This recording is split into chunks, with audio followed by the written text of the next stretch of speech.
Assalamu alaikum. I hope that you all are fine and doing well. Welcome to UA Academy channel. जैसा कि आप जानते हैं कि रिसेंटली पंजाब गवर्नमेंट ने Punjab curriculum and text book board के तहत न्यू बुक्स चूज़ की हैं, जिनमें आपके सामने जो अभी केमिस्ट्री की बुक आप देख सकते हो, ये अभी जो है पब्लिश की गई है। बेसिकली ये एहसान पब्लिशर्स की तरफ से रिकमेंड की गई थी, जिसको एक्सेप्ट किया गया। अभी रिसेंटली मैंने 2 डेज़ बिफोर जो है एक वीडियो अपलोड की थी, जो कि क्वेश्चन नंबर 1 के बारे में थी, टिक द करेक्ट आंसर्स। क्योंकि ये जो न्यू बुक में एक्सरसाइजेज़ हैं, ये भी ज़्यादातर जो है ऐसे लॉ बेस्ड बनाई गई हैं। और दूसरा इसमें एक और जो सिग्निफिकेंट चेंज किया गया है वो ये है कि पहले तो सिर्फ लॉन्ग और शॉर्ट क्वेश्चन आंसर्स होते थे कंप्रीहेंशन में, बट अब उन्होंने ब्लूम्स टेक्सोनोमी की बेस पे डिफरेंट टाइप ऑफ क्वेश्चंस को इंक्लूड किया है। जैसे कि आप सामने देख सकते हैं कि questions for short answers, constructive response questions and then दोनों 8 दोनों के पार्ट्स हैं।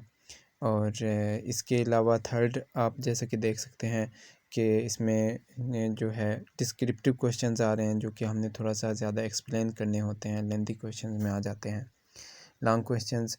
और उसके बाद लास्ट वन जो है वो हमारे पास इन्वेस्टिगेटिव जो है क्वेश्चंस आ रहे हैं, जिनमें हमने मुख्तलिफ जो है डेली यूजेज या अपने प्रैक्टिकल प्रोसेस की बेस पर या अपने एक्सपीरियंसेस की बेस पर उसको शो करना होता है कि हम किस तरह से चीज़ों को अप्लाई कर रहे हैं।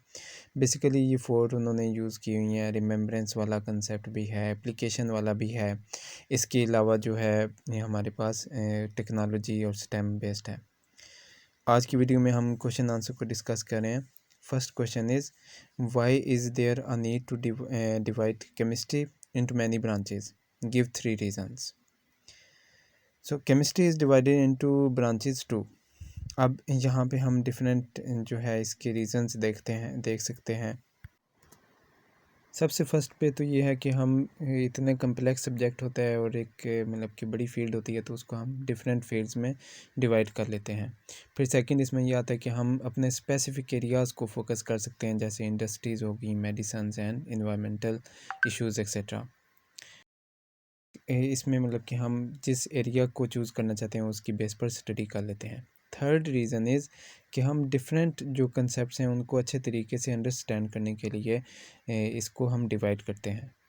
तो ये 3 रीज़न्स थे। सेकंड क्वेश्चन इसी तरह आप देख सकते हैं कि है रिएक्शंस में take part due to electrons present outside the nucleus or they may take place inside the nucleus, which branches of chemistry cover these 2 types of reactions.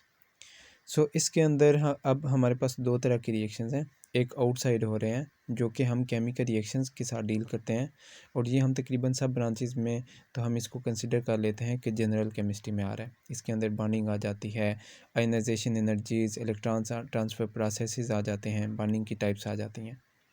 फिर इसी तरह कुछ रिएक्शन जो होते हैं वो न्यूक्लियस के अंदर टेक प्लेस कर रहे होते हैं, जिनको हम न्यूक्लियर केमिस्ट्री में डील करते हैं, और ये फोकस कर रहे होते हैं न्यूक्लियस के अंदर जो चेंजेस होते हैं उनको, रेडियो एक्टिव डिकेज़ को, फिशन एंड फ्यूजन रिएक्शंस को।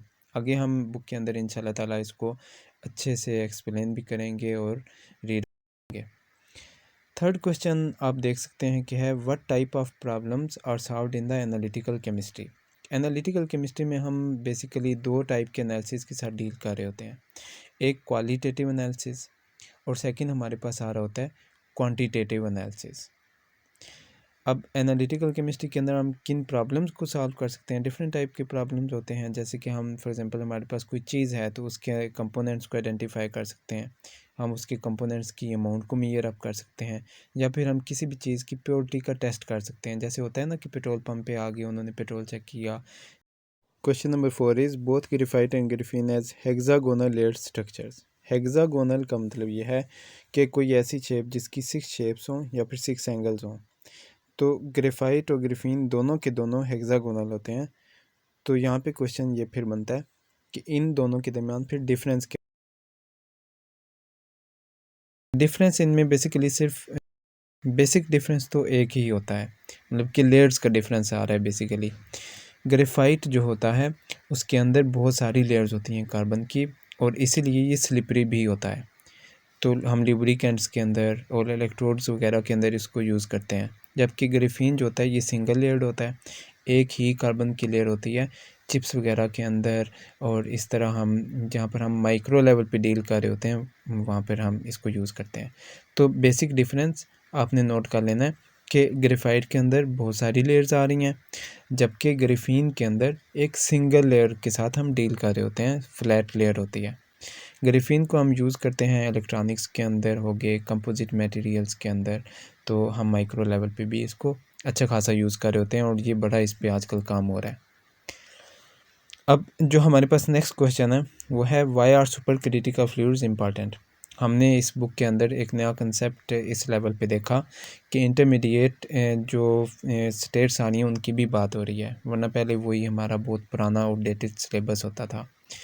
तो इसके अंदर हम मतलब कि देखते हैं कि लिक्विड्स और गैसेस दोनों वाली क्वालिटीज़ पाई जाती हैं, तो हम इसको वर्सटाइल सॉल्वेंट्स कह सकते हैं कि डिफरेंट लिक्विड्स के अंदर भी हम यूज़ कर सकते हैं आराम से, और गैसेस के अंदर भी यूज़ कर सकते हैं।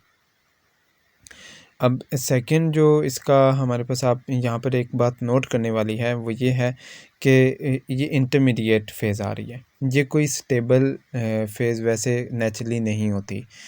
तो फॉर एग्ज़ाम्पल अभी हमने जैसे बुक के अंदर देखा था कि different type of intermediate states होती हैं, उनके अंदर हमने ये भी देखा कि लिक्विड और सॉलिड्स के दरमियान भी होती हैं, सॉलिड्स और जो लिक्विड्स और गैसेस के दरमियान भी इंटरमीडिएट स्टेट्स हो सकती हैं, तो ये हम इसके अंदर डील कर रहे होते हैं।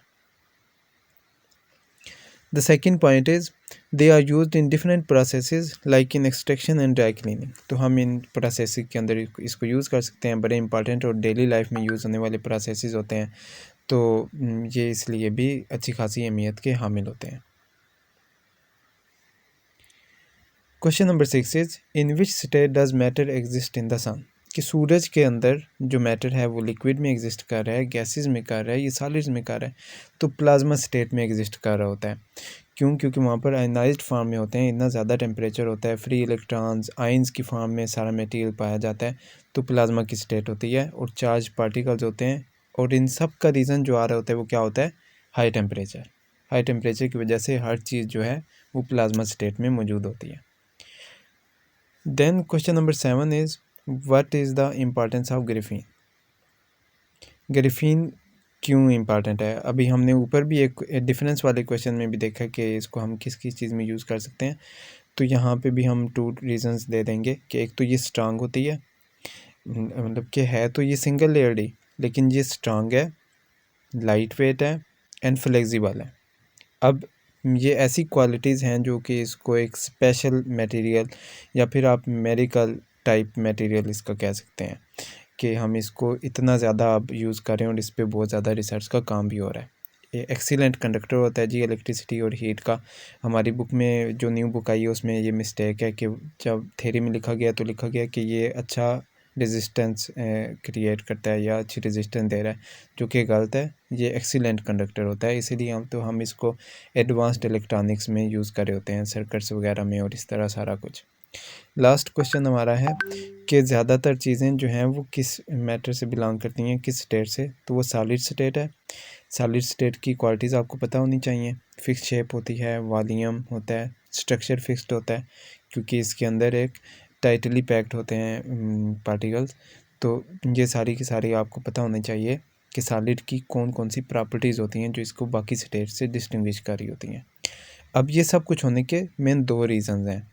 एक पहला रीज़न ये आ रहा है कि डेफिनेट शेप और डेफिनेट वॉल्यूम होता है सॉलिड्स का, जो कि लिक्विड्स में शेप नहीं होती, इसी तरह गैसेस में शेप नहीं होती, और दूसरा सॉलिड्स में स्ट्रांग इंटरमॉलिक्यूलर फोर्सेस होती हैं। तो ये 2 डिफरेंस हैं, डेफिनेट शेप एंड वॉल्यूम एक रीज़न है। दूसरा रीज़न ये है कि स्ट्रांग इंटरमॉलिक्यूलर फोर्सेस होती हैं, जिसकी वजह से जो सॉलिड्स हैं वो टाइटली पैक्ड होते हैं और उनकी स्पेसिफिक शेप भी होती है, वॉल्यूम भी और स्ट्रक्चर भी। स्टेबल होने की वजह से ही ज़्यादातर जो मटेरियल हैं वो सॉलिड की फॉर्म में एग्जिस्ट करते हैं। Thanks for watching our YouTube channel UA Academy. If you found this video helpful, be sure to like and share with your friends and comment below for your any type of questions and feedback. Please, it's my humble request that subscribe for more educational content and hit the notification bell to stay tuned. Thank you.